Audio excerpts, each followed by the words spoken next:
is one of my second official engagements in your town. The first was when we conducted our public consultations way back in November.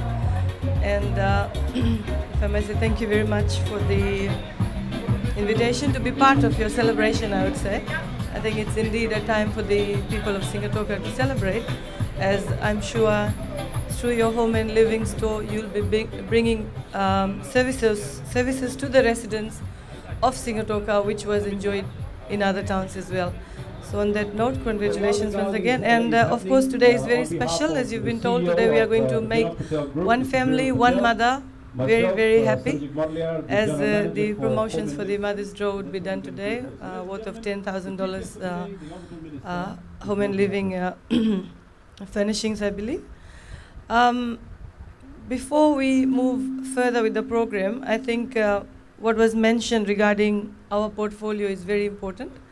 And yes, we do go about putting smiles on the faces of those underprivileged members of our community, especially women, children, the senior citizens, the disabled, those that have been abandoned by their families.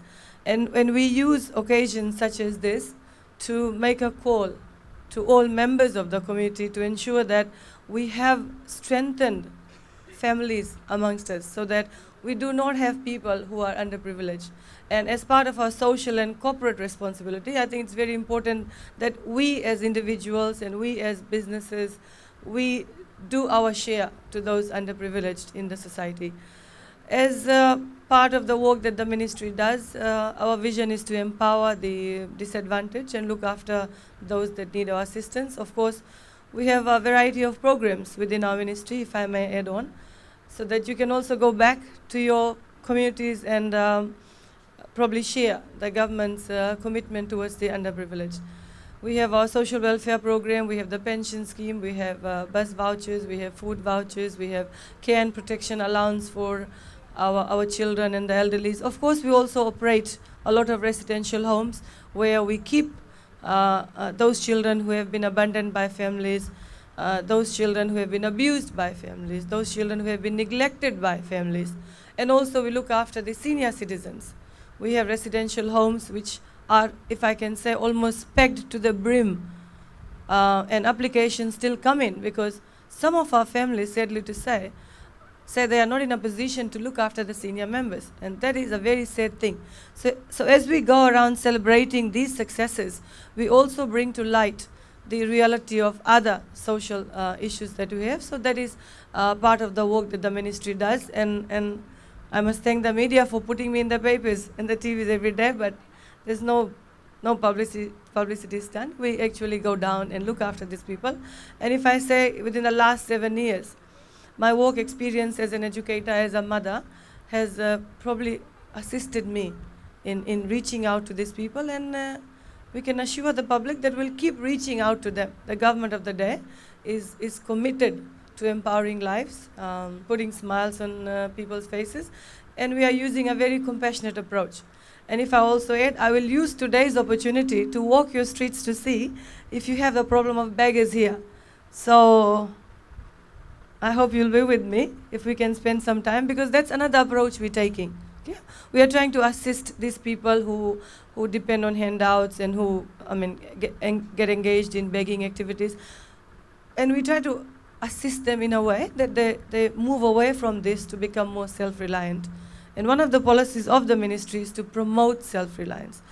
Though we give social welfare assistance, we believe that it should be a temporary assistance whereby we provide a pathway for these disadvantaged members of our community to earn a decent living and become more self-reliant.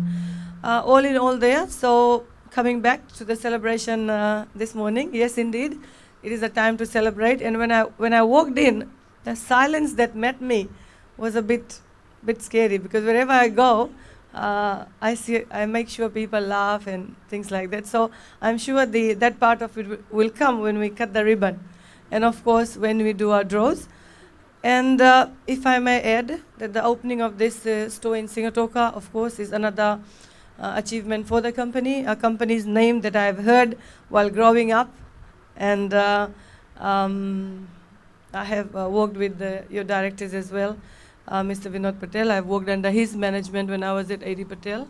And I must say, the company must be commended for the initiative to open up this shop in Sigatoka, in ensuring that they continue in their service delivery by providing quality service, affordable service, and a diverse range of products to the customers in Sigatoka as well.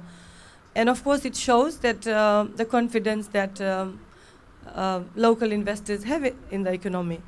And I'm sure this will also boost the economy of Sigatoka as well and provide employment to quite a number of people in Sigatoka, of course, and creating jobs, providing employment is another thing that boosts our work.